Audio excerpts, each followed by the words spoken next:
Let's do it. Take it away. Hi guys, good morning. Happy Friday. So back in 2020, in the middle of a pandemic, I helped start a medical home health agency and hospice agency. This was the third time I've done this, but it's a pandemic. People are disappearing, things are getting shut down, pure chaos. You guys remember the dark days, right? And a lot like you guys, I traded in my 40-hour work week for never-ending, non-stop work. I wore every hat, I solved every problem, because like he said, if I don't do it, who will? For 16 straight months, I worked like that. My health took a hit, I was losing hair, I was gaining weight, my relationships were falling apart, and to be honest, I didn't know what joy felt like anymore. Then one day my husband had enough, and he told me, I'm taking you away from all of this. And so as soon as we could, we went to Dollywood. Anyone from Tennessee? Love it. He packed us up. He literally had to drag me out. And for the first time in over a year, I tried to unplug, but I couldn't. And I see a lot of that happening right now. All of us that are paying thousands of dollars for conferences. But guess what? I'm right outside. I see so many people running outside to take a phone call. Or sometimes I've seen people the entire time they're on their laptops. So this is a picture of us at Dollywood. I hired someone before I left. I trained them, but things weren't going smoothly. My phone wouldn't stop buzzing, calls, texts, questions. My new hire didn't respect my boundaries. She had no empathy that this was the first time I was on vacation. And then in the middle of it all, the woman that I hired and trained for 3 weeks, she went to lunch and never came back. So that's me on a bench because my kids were yelling at me nonstop to Mom, please put your phone away. And I was so sad, I was so frustrated that I needed to find somewhere quiet, and I cried because I was so frustrated, and I passed out. I hate this picture because my kids took a picture of this and they make fun of me, but I realized that even though this was my breaking point, it was also a turning point for me. I realized that delegation wasn't something that I failed at, but it was something that I had to learn. It wasn't about finding someone to just hand tasks off so you can vacay. It's about finding the right person that actually shares in your values. Delegation, you guys, it's not just about losing control, or it's not about losing control. It's about finding and making space for things that truly matter. And that's exactly what we're going to talk about today. So this story isn't just a personal journey. It's a universal lesson on leadership and growth. As we gather here today, we're reminded that success doesn't have to be a lonely journey, but it does require to build strong teams, to cultivate trust, and empower others to share in our vision. Today, that's what we're going to explore, the art of delegation, how to develop strategies that align with our goals and values and create the space needed to focus on strategic priorities. If you want to transform challenges into opportunities for growth, then thank you guys for being here. If you want to take back your time, and build a company that you don't grow to hate, then this mastermind is for you guys. So let's get at it. A lot of what I'm going to share with you guys comes from 3 main sources. Reading countless business books, getting myself into rooms like this and being surrounded by the smartest people that I can find, and also the 18 years of hands-on experience that I have starting and growing healthcare businesses. After crying myself to sleep on a bench in Tennessee, I realized that something had to change. And so I started my own virtual assistant business, Ascension Business Solutions. And I spent the last 3 years perfecting how to support home care owners like you guys and their teams. From 2022 to 2023, we grew an average of 627%. This wasn't beginner's luck, you guys, because last year, we grew another 447%.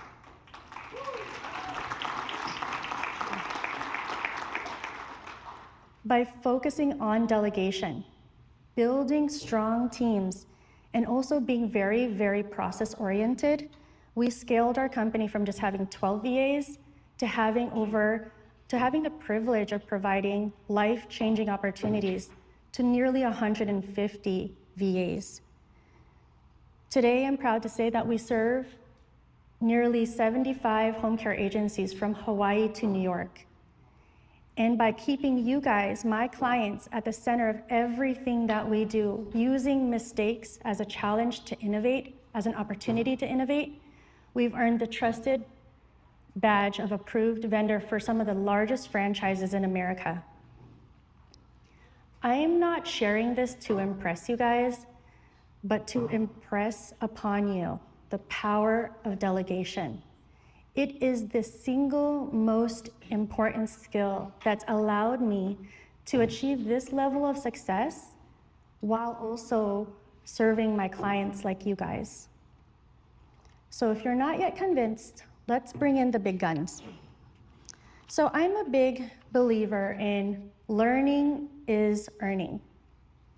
And a lot of what I'm going to teach you guys comes from 3 of the most impactful books that I've ever read.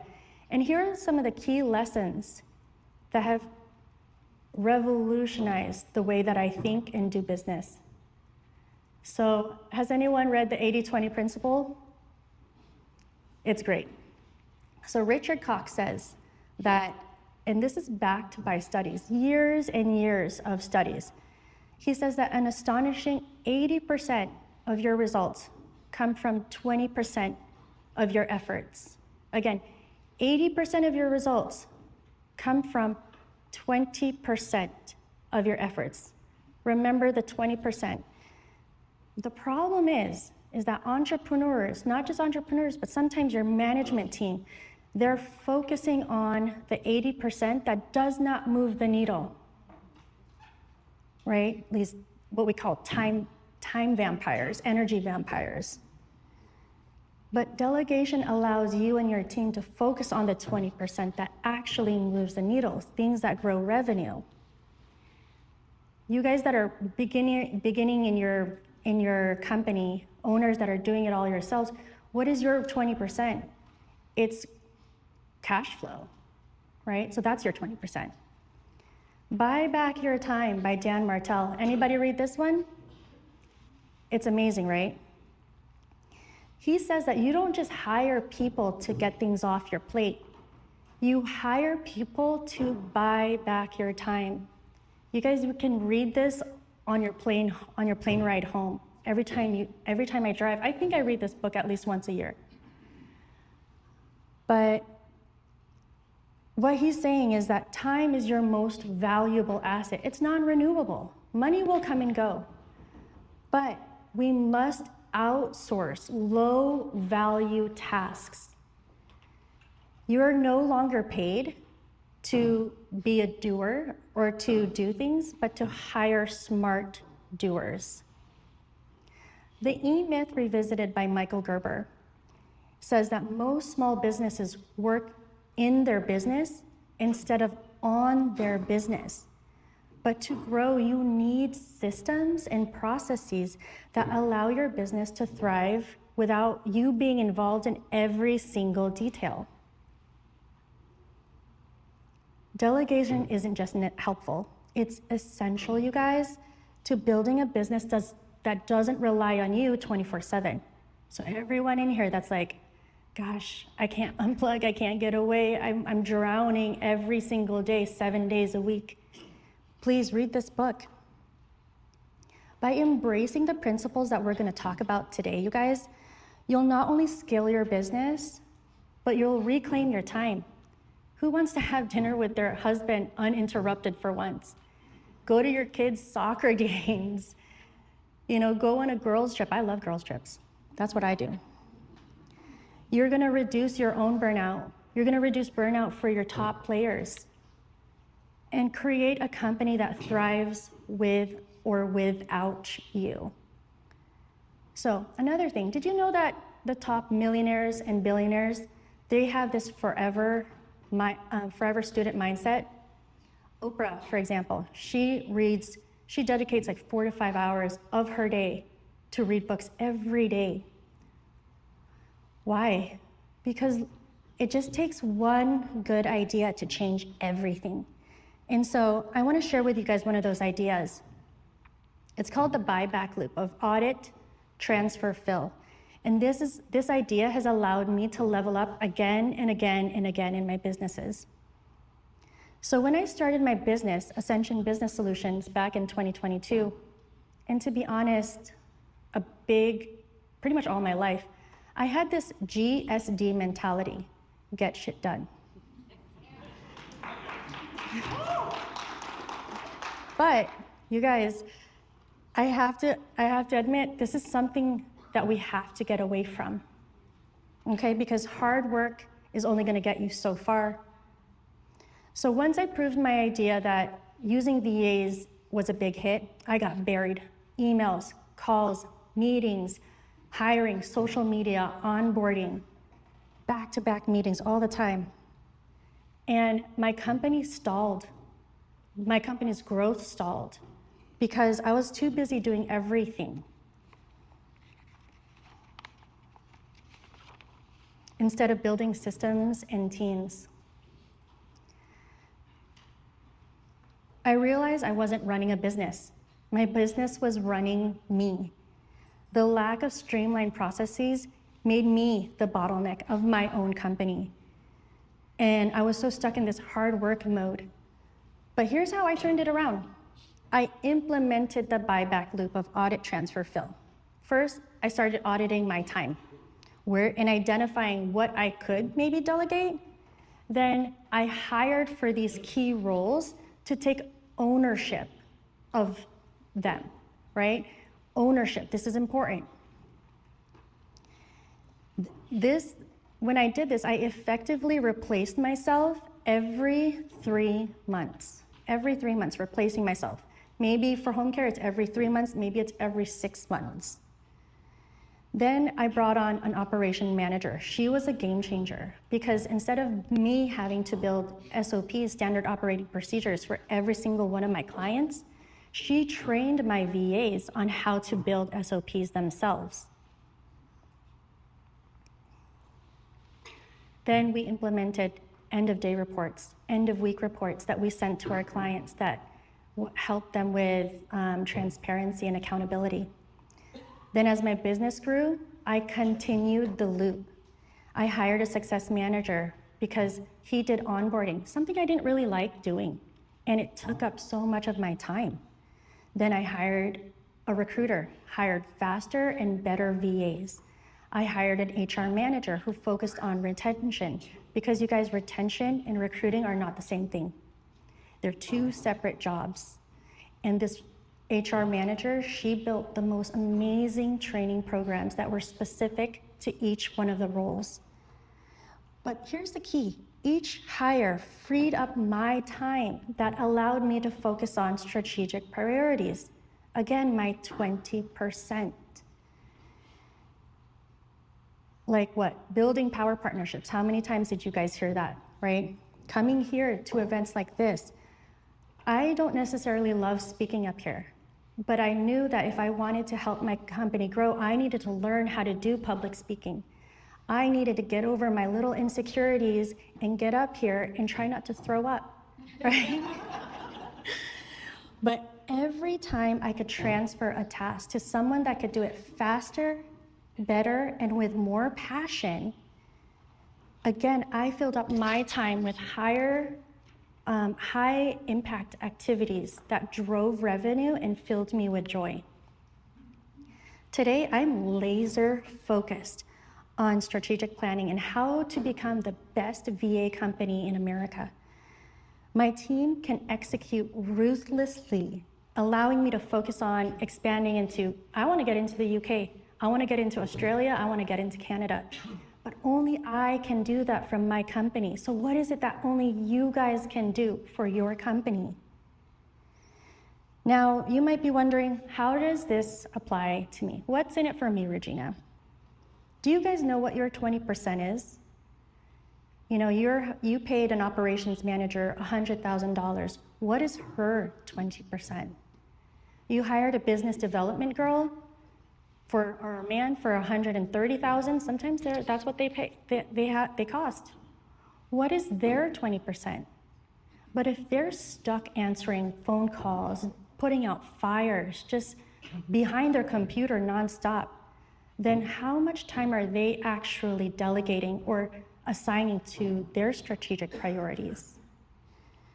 So let's go through the framework of audit, transfer, fill together.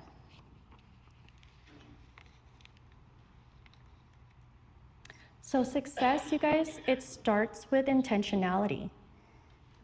So how do we do this? We're going to do this all together. You have to calculate your hourly value, audit your time, then you transfer it. You either hire internally or outsource to a trusted partner. Then you empower your team, identify the whirlwind, and fill your time with high-level activities. So how do you calculate your hourly value, and why do you need to do with it? Again, your time is your most valuable asset, right? So do you guys even know how can we determine this? So write down your annual income goal. When I left the company to start my company, I was getting paid over $200,000. So my annual income goal has to be $200,000. Then you divide that by your work week, or how much time you want to work. If you're working 40 hours, times that by 50, then that's how you get your your value. So 200,000 divided by 40 divided by 50 equals $100. That is my hourly value.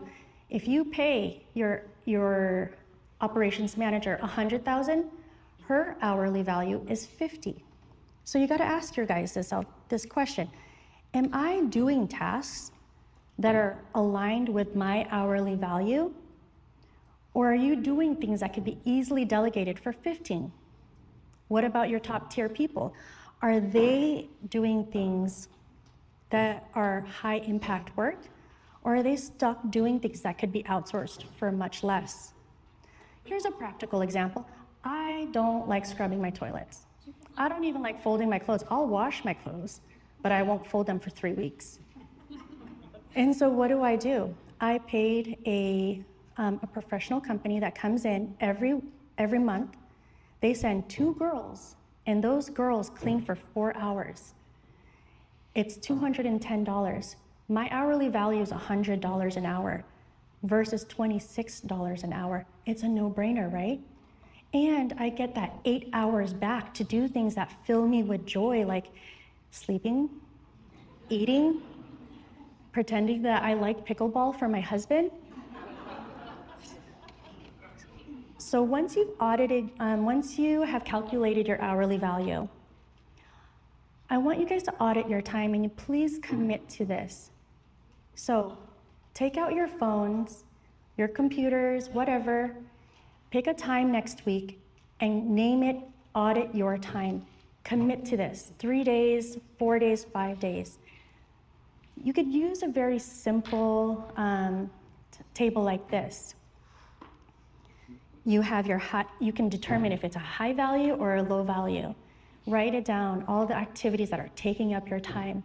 Then you can see if it's something that you can delegate or not delegate by cross-referencing it with your hourly value. Then you want to transfer this to either someone internally or a trusted partner. So you can hire internally. These are things like your business development people. We can't do that. They know your industry. They know your territory. They know what the DONs are and how to get past them, right? Outsourcing is another good option because it's cost effective and it's a scalable solution. You can easily bypass really expensive You could easily bypass like really high salaries, taxes, overhead, and something that a lot of people don't think about, it mitigates risks like employee-related lawsuits. So once you have found your team, this is how you have to empower them. By trust but verify. One of the best things that I've ever learned is this thing called the 1-3-1 method. So when your team gives you a problem, like a hot potato, pass that back to them. Say, no, I hired you, but guide them. Say, 1, what is the one problem?